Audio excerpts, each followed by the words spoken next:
নমস্কার বন্ধুরা, আমি পলাশ বিশ্বাস আর আপনারা দেখছেন পলাশ বিশ্বাস ভিডিওস। আশা করি আপনারা প্রত্যেকে ভালো আছেন আর আপনাদের বাগানের গাছগুলিও ভীষণ ভীষণ ভীষণ ভালো আছে। বন্ধুরা, থাম্বনেল টাইটেল থেকে বুঝতেই পেরে গেছেন যে আজকে কোন বিষয় নিয়ে আলোচনা করতে চলেছি। হ্যাঁ বন্ধুরা, বোগেনভিলিয়া, বাগানবিলাস এবং ছেলেবেলার কাগজ ফুল আমরা বিভিন্ন নামে ডাকি, এবং এই গাছটা নিয়ে আমি আগের মাসে পরিচর্যা দেখিয়েছিলাম। তারপরে দেখুন কিভাবে ব্লুম করেছে। এটা মাল্টিগ্রাফটেড, সেই 5টা কালার যেটায় বাঁধা রয়েছে, সাদাটা বাদ দিয়ে সমস্ত কালারগুলো কিন্তু ফুটেছে এবং কতটা সুন্দর দেখতে লাগছে এটা আপনারাই দেখুন। আর যারা পুরনো দর্শক বন্ধু তারা তো দেখেছেনই এই গাছটার উপরে আমি যে কেয়ারের বিষয়টা বলেছিলাম, সেইভাবে নেওয়ার পরে আজকে দেখুন যে কোন জায়গায় দাঁড়িয়ে রয়েছে গাছটা। তো এটাতে আমি দেখাবো না যে খাবারটা দেব আজকের, যে জানুয়ারি মাসের কেয়ার, সে কী খাবে, কী রকম খাবারের পরিমাণ হবে, সবটাই আজকে ডিটেলসে বলবো। এই গাছটাতে দেখাবো না, যে গাছটাতে দেখাবো সেই গাছটায় কিন্তু সেইভাবে ফুল নেই। তো আজকের সেই গাছটা নিয়েই আমি দেখাবো, এবং আগামী দিনে যখন পরের মাসে গিয়ে অন্তত 15 দিন পরে আবার ভিডিও আনবো, এবং তখন দেখাবো যে কিভাবে সেই গাছে কিন্তু ফ্লাওয়ারিং হয়েছে। তো ভীষণ ইন্টারেস্টিং হতে চলেছে ভিডিওটা, একটু স্কিপ না করে সম্পূর্ণ ভিডিওটা দেখার অনুরোধ রইল। আর যারা আমার চ্যানেলের নতুন বন্ধু তাদের কাছে অনুরোধ করব চ্যানেলটি সাবস্ক্রাইব করে নেওয়ার জন্য এবং প্রচুর পরিমাণে শেয়ার করার জন্য। এই দুটো কাজ হলে কিন্তু মানসিকভাবে একটু হলেও তৃপ্তি পাই, যে এই যে কষ্ট করে একটু হলেও যে ভিডিওটা করছি সেটার মূল্য হয়তো পেলাম আপনাদের ভালোবাসা। আর বন্ধুরা, যদি ভালো লাগে লাইক, কমেন্ট, আর যদি কোনো ধরনের সমস্যা থাকে বাগান করতে গিয়ে তাহলে অবশ্যই কোনো প্রশ্নের করবেন কমেন্ট বক্সে। আমি সবার প্রশ্নের, সকলের প্রশ্নের উত্তর দিয়ে থাকি। তো দেখতে পাচ্ছেন এই বোগেনভিলিয়া গাছের যেটা সবচেয়ে বড় ব্যাপার, আমার টবের মাটিটা দেখেই বুঝতে পারছেন যে জল কিন্তু টান দিতে হবে। জল টান মানে জল একেবারে দেবো না এমনটা করব না, ফুল যখন থাকবে গাছে। কিন্তু এখন যা ওয়েদার চলছে সেখানে একদিন ছাড়া আমরা জল কিন্তু দিতেই পারি, কারণ টপ সয়েল শুকিয়ে গেলেও ভিতরের মাটি কিছুটা হলেও ভিজে থাকে। আর আমরা সকলেই জানি যে বোগেনভিলিয়া বা বাগানবিলাস গাছ কিন্তু একেবারে ভিজে মাটি পছন্দ করে না, কাদা কাদা মাটি পছন্দ করে না। হালকা ময়েশ্চার থাকবে এই রকম কন্ডিশন রেখে কিন্তু আমাদের জল দিতে হবে যখন ফুল থাকবে গাছে। আর যখন ফুল না থাকবে যে গাছে, সেই গাছে কিন্তু আমরা জল দুদিন ছাড়া দেব। ঠিক দেখুন এই গাছটায় কিন্তু আমার সেভাবে ফুল নেই, হালকা হালকা বার্ড আসছে, কারণ কিছু খাবার আমি দিয়েছিলাম গাছে। আর তারপরে দেখুন যে কাজটা করেছি সেটা হচ্ছে জলটা কিন্তু একেবারে টান দিয়ে দিয়েছি। জল টান দেওয়া মানে একেবারে যেটাকে জল কম পরিমাণে দেওয়া। মাটি দেখুন খটখটে শুকনো, একেবারে ড্রাই হয়ে আছে। তো এই গাছ কিন্তু খুব কষ্ট সহিষ্ণু গাছ, আমরা সকলেই জানি। দেখুন ছোট্ট ছোট্ট ডাল কিন্তু বেরোচ্ছে। এই গাছ কিন্তু ভীষণ কষ্ট সহিষ্ণু গাছ, এবং যত কষ্ট পাবে তত কিন্তু নিজেদেরকে মেলে ধরে এই গাছ। রুট বাউন্ডটা ভীষণ পছন্দ করে, সেই জন্য বড় টবে দেবেন না, ছোট গাছ এনে বড় টবে দেবেন না, বরঞ্চ বড় গাছ এনে ছোট টবে দিন। তাহলে দেখবেন কিন্তু বাগানবিলাস গাছ ফুলে ফুলে ভরিয়ে দেবে। আর জলের এই ব্যবস্থাপনাটা, যেটা আজকের খাবার দেব, সেই খাবার দেওয়ার পর দেখাবো সেই খাবার। জানুয়ারি মাসে আপনারা প্রত্যেকেই এই খাবারটা কিন্তু দেবেন আপনারা আপনাদের গাছে, তাহলে কিন্তু বাগানবিলাস গাছে ফুল ভরে যাবে। যাদের কাছে ফুল আসেনি তাদের কাছেও ফুল আসবে, আর যাদের কাছে ফুল এসেছে তাদের কাছে তো আরও পরিমাণে ফুল আসবে। তো বন্ধুরা, এই কেয়ারটা আপনাদেরকে নিতে হবে, জলের ব্যবস্থাপনাটা সঠিকভাবে করতে হবে। তাহলেই দেখবেন কিন্তু জল যদি কম দেওয়া যায় তাহলে দেখবেন গাছে কিন্তু ফুল চলে আসবে। আর খাবারটা তো অবশ্যই তার সাথে সাথে একটা বড় ফ্যাক্টর। তো খাবার দেওয়ার আগে যে কাজটা করতে হবে বন্ধুরা, যে মাটিটাকে কিন্তু আমরা খুঁচিয়ে নেব, কারণ উপরে টবের মাটির উপরে কিন্তু আমরা খাবার দেব না। আমরা টবের মাটির নিচের দিকে একটু খাবার দেব, দিয়ে মাটিটা কিন্তু পুনরায় চাপা দিয়ে দেব। এটাকে অনেকে চাপান সার বলে, তো সেই হিসাবেও আমরা ভেবে নিতে পারি। তো এইভাবেই আমরা খাবারটা দেব, তাহলে গাছের কিন্তু খাদ্য গ্রহণের ক্ষেত্রে অনেক অনেক সুবিধা হবে। আর অবশ্যই একটা জিনিস করে যেতে বলবো আপনাদেরকে কন্টিনিউয়াসলি, সেটা হচ্ছে সরিষার খোল পচা জল। সপ্তাহে একবার করে সরিষার খোল পচা জল দেবেন।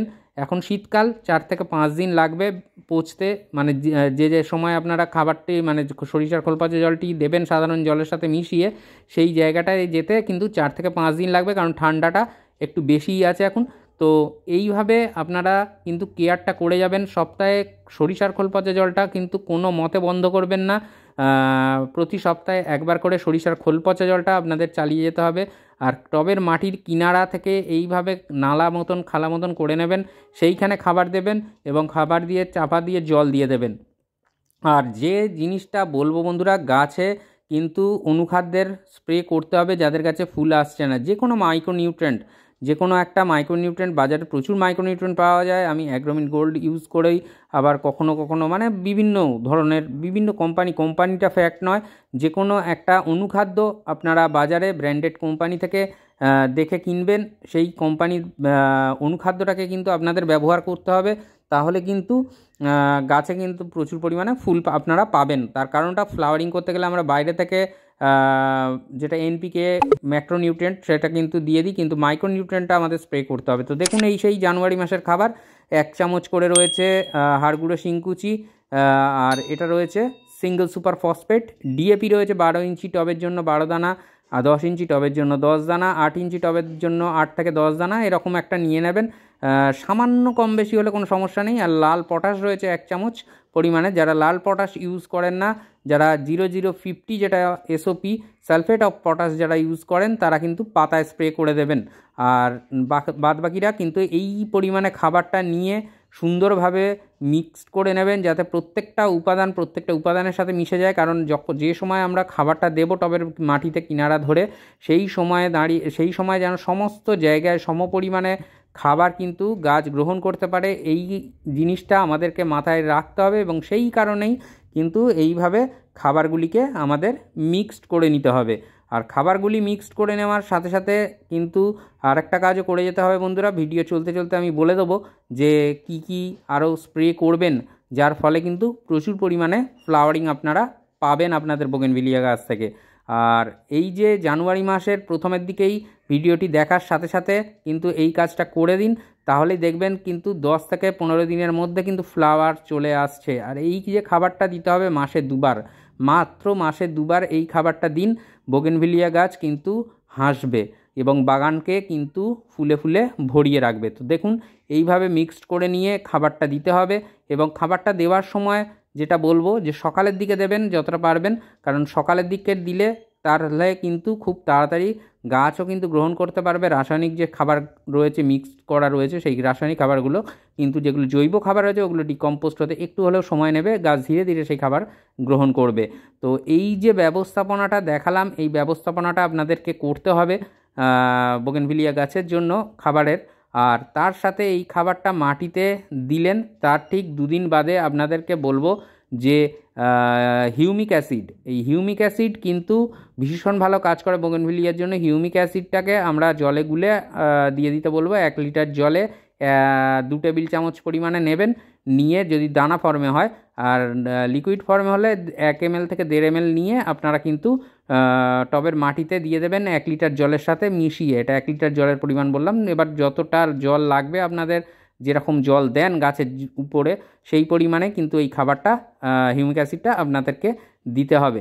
হিউমিক অ্যাসিডের কাজটা তো সকলেই আমরা জানি যে কী কাজ করে। তো যারা জানি না তাদেরকেও বলে দিই সংক্ষেপে, যে খাবার কিন্তু কণাগুলোকে ভাঙতে সাহায্য করে, একদিক থেকে গাছেদের বুস্টার বলা যায়। খাদ্য সংগ্রহ করতে কিন্তু অনেক অনেক সাহায্য করে খাবারের কণাগুলোকে ভেঙে দিয়ে। তো এই কারণে হিউমিক অ্যাসিডটা দেওয়ার কথা বলছি। আর হিউমিক অ্যাসিড কিন্তু অ্যাকচুয়ালি অ্যাসিড নয়, এটার নামটাই এই রকম। এটা সম্পূর্ণ অর্গ্যানিক, আপনারা যে কোনো গাছে ইউজ করতে পারেন। আমার চ্যানেলে ভিডিও আছে, চাইলে দেখেও নিতে পারেন। তো এইভাবে কিন্তু কেয়ার যদি করেন, তাহলে দেখবেন বোগেনভিলিয়া গাছে কোনো সমস্যা থাকছে না। আর এই যে মাটিতে আমরা খাবার দেওয়ার পর যে জল দেব, সেই অন্তত 2 দিন আমরা কিন্তু আর জল দেবো না। 2 থেকে 3 দিন দেখব যে অন্তত 3 ইঞ্চি টবের মাটি শুকিয়েছে, তারপরে জল দেব। অথবা উপর থেকে দেখব যে টপ সয়েল যেটা 3 ইঞ্চি শুকিয়েছে, তারপর জল দেবো। কিন্তু গাছের পাতাগুলো ঝিমিয়ে গেছে এরকম দেখব, তারপরে কিন্তু আমরা জল দেব। এই কথাটা কিন্তু মাথায় রাখতে হবে। জল কিন্তু বেশি দেওয়া যাবে না বোগেনভিলিয়ায়। আর যেটা করতে হবে, এটা দেখুন, একটা প্ল্যান্ট গ্রোথ রেগুলেটর মিরাকুলান। তো এই মিরাকুলান কিন্তু ভীষণ ভালো কাজ করে। এই হিউমিক অ্যাসিড দিলেন, টবে মাটিতে খাবার দিলেন, তার 2 দিন বাদে হিউমিক অ্যাসিড দিলেন, আর তারপরে কিন্তু এই মিরাকুলানটা দিতে হবে, স্প্রে করতে হবে। আর সকালবেলা করবেন 1 লিটার জলে 1 ml থেকে 1.5 ml নিয়ে এটা কিন্তু গাছে স্প্রে করে দেবেন। আর 15 দিন মাটিতে খাবার দেওয়ার 15 দিন পরে আবার কিন্তু যে খাবারটা দেখালাম, সেম খাবার কিন্তু টবের মাটিতে দেবেন, কিন্তু আর হিউমিক অ্যাসিডটা তখন দেবেন না। তারপরে 2 দিন বাদে এই মিরাকুলান আবারও দ্বিতীয়বারের জন্য স্প্রে করে দেবেন। ভুল আপনার ডাল ভেঙে ফুল আসবে বোগেনভিলিয়া গাছে, এটা আমি কথা দিলাম।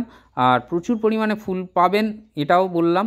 আর এইভাবে কেয়ার করতে থাকুন জানুয়ারি মাসে, প্রচুর পরিমাণে গাছ লাগান বন্ধুরা। গাছ কিন্তু আমাদের জীবনদায়ী অক্সিজেন দেয়, এটা বলার অপেক্ষা রাখে না। তো আশা করি ভিডিওটা ভালো লাগলো। কোনো রকম যদি সমস্যা হয় তাহলে অবশ্যই কমেন্ট বক্সে প্রশ্ন করবেন, আমি সবার প্রশ্নের সকলের প্রশ্নের উত্তর দিয়ে থাকি। আজকের মতো এ পর্যন্তই, আবার আসছি আগামী দিন নতুন কোনো ভিডিও নিয়ে। ততক্ষণ সকলে সুস্থ থাকুন, ভালো থাকুন, প্রচুর পরিমাণে গাছ লাগাতে থাকুন, সাথে সাথে পৃথিবীটাকে সবুজ করে তুলতে থাকুন। আমাদের কথা ভেবে তো অবশ্যই বন্ধুরা, আমাদের ভবিষ্যৎ প্রজন্মের কথা ভেবে আমাদের কিন্তু গাছ লাগাতেই হবে। মন থাক চিরসবুজ, পৃথিবী হোক সবুজময়, এই বলে আজকে এখানেই সমাপ্ত করছি। আবার আসছি আগামী দিন। নমস্কার বন্ধুরা।